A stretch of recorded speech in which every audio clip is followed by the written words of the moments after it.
오늘은 달라스 신학교의 하워드 핸드릭스 박사의 성경 암송 명언입니다. 나에게 결정권이 주어진다면 달라스 신학교를 졸업하는 모든 학생들이 졸업하기 전에 1000개의 성경 구절을 암송하게 할 것이다. 복음주의 계통에서 기독교 교육 자체로 통하는 하워드 핸드릭스 박사는 아주 특별한 사람입니다. 핸드릭스 박사는 40년간 달라스 신학교에 재직했으며 그를 가리켜 기독교 교육 자체라고 부르고 있습니다. 야베스의 기도의 저자이며 제자였던 브루스 윌킨스는 이렇게 말했습니다. 하워드 핸드릭스 박사의 가르침은 단순히 가르치는 것이 아닌 헌신 그 자체였다고 고백했습니다. 그의 이야기를 한번 들어볼까요? 나는 그의 강의 시간에 경험하게 되는 역동적인 학습 방법으로 인해 그에게 매료되었습니다. 솔직히 말하면 나는 하워드 핸드릭스를 전공했습니다. 핸드릭스 박사는 학생들을 배우게 하는데 매우 열성적이었습니다. 그는 어떤 학생의 학습을 집중하게 하기 위해서는 어떤 방법이라도 취하려고 했으니까요. 그것은 가르치는 것이 아니라 헌신 그 자체였습니다. 그의 가르침은 특별한 가르침이었습니다. 수많은 학생들이 그의 수업을 들으려고 몰려들었다고 합니다. 그 이유는 그의 강의보다도 핸드릭스 교수 자체에 대한 관심 때문이었다라고 합니다. 그는 자신이 가르치는 학생 개개인의 개성과 장래에 지속적인 관심을 가지고 있었습니다. 핸드릭스 박사는 어떤 과목을 가르쳤다기보다는 학생들을 섬기고 있었다고 말하는 것이 더 옳을 정도였다고 제자들은 이구동성으로 말했습니다. 그에게 가장 많은 영향을 받은 사람 중에 한 사람이 바로 현 달라스 신학교의 총장인 찰스 스윈돌입니다. 찰스 스윈돌은 핸드릭스 박사의 영향으로 말씀을 사랑하는 사람이 되었다고 고백했습니다. 그럼 그가 달라스 신학교에서 학생을 가르칠 때 했던 유명한 이야기가 있습니다.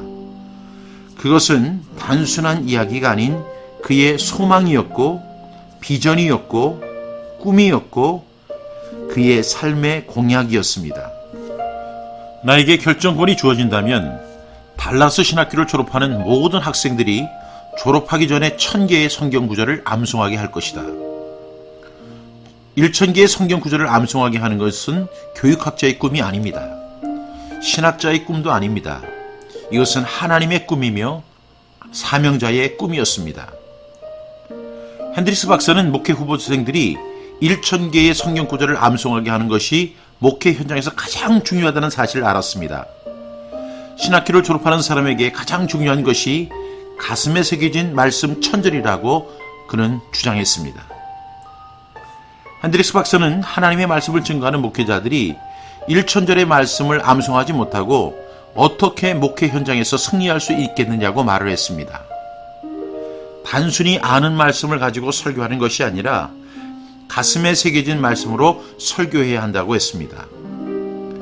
핸드릭스 박사는 마음의 원리, The Law of Heart를 주장했습니다. 영향력 있는 가르침은 머리로 가르치는 것이 아니라 가슴에서 가슴으로 가르치는 것이라는 뜻입니다. 머리로 가르치면 청중들이 교만해지지만 가슴으로 가르치면 모두 그리스도의 제자가 된다고 했습니다.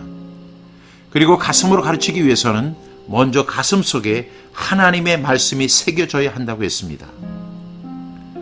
핸드릭스 박사는 목회 현장으로 나가는 그의 제자들에게 무엇이 가장 필요한지를 알았습니다. 강요하지 않으면 성경 암송이 이루어질 수 없다는 사실을 알았습니다. 스스로 성경 암송을 하지 않는 제자들, 목회 이론만을 들고 목회 현장으로 나아가는 제자들, 그들에게 성경 암송을 강요할 수 없었던 노 교수의 아쉬운 마음이 그대로 담겨 있습니다. 지금 한국의 신학교에서 졸업할 때 단 100절의 암송 시험을 치는 것에 대해서도 신학생들의 불만이 많습니다. 목회를 하겠다는 사람들이 어떻게든 암송을 하지 않으려고 합니다. 그렇게 하고서도 나가서 얼마든지 목회 성공을 할 수 있다고 생각합니다. 인터넷과 수많은 자료들을 가지고 설교해서 사람들을 불러 모으겠다고 생각합니다. 그래서 그런지 요즘 설교자들은 설교를 아주 잘합니다. 특히 TV에 나오는 설교자들은 그 중에서도 뛰어나고 교회를 성장시킨 목회자들입니다.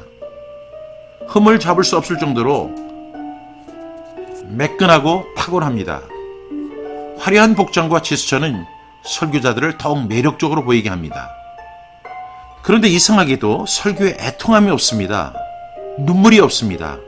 간절함이 보이지 않습니다. 그 설교를 들은 사람들이 회심하는 역사들이 나타나지 않습니다. 오히려 교회가 침체되고 있습니다. 오히려 교회가 문을 닫고 있습니다. 통계에서도 그대로 나타납니다.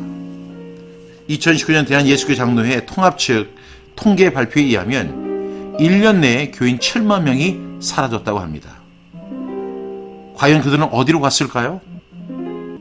놀라운 것은 신천지나 하나님의 교회 같은 이단들은 엄청난 증가세에 있다고 합니다. 설교는 화려하지만 능력이 없습니다. 마음이 담겨있지 않습니다. 단순한 성경적 지식을 전달하는 것으로 보입니다. 솔직히 설교자 자신이 하는 말조차 자신이 믿고 있는지도 의문입니다. 고린도전서 14장 19절은 이렇게 말씀합니다. 그러나 교회에서 네가 남을 가르치기 위하여 깨달은 마음으로 5마디 말하는 것이 1만 마디 방언으로 말하는 것보다 나으니라. 자꾸 유대인 이야기를 해서 죄송합니다만 유대인 랍비들이 존경을 받는 이유가 있습니다. 성경 외에도 다른 하나의 전공을 가지고 있는 랍비들이지만 그들의 대부분은 구약의 말씀인 23,214절의 말씀을 암송한다는 사실입니다. 유대인 자녀들이 바 미츠바와 바트 미츠바를 하기 전에 모세오경 5,852절의 말씀을 암송합니다. 단 100절의 말씀을 암송하지 않고서 어떻게 목회에 성공할 수 있겠습니까? 하워드 핸드릭스 박사의 마음을 이해할 수 있을 것 같습니다. 신학교를 졸업하며 목회 일선으로 나가는 목회 후보생들이 1,000개의 말씀을 암송하는 것이 얼마나 중요한지를 달라스 신학교 최고의 교수이며 기독교 교육 자체로 불렸던 하워드 핸드릭스 박사는 알고 있었던 것입니다. 핸드릭스 박사의 꿈이 우리 한국교회 목회자들에게는 실현이 불가능한 꿈일까요? 다시 그의 음성이 들려오는 듯합니다. 나에게 결정권이 주어진다면 달라스 신학교를 졸업하는 모든 학생들이 졸업하기 전에 1,000개의 성경 구절을 암송하게 할 것이다.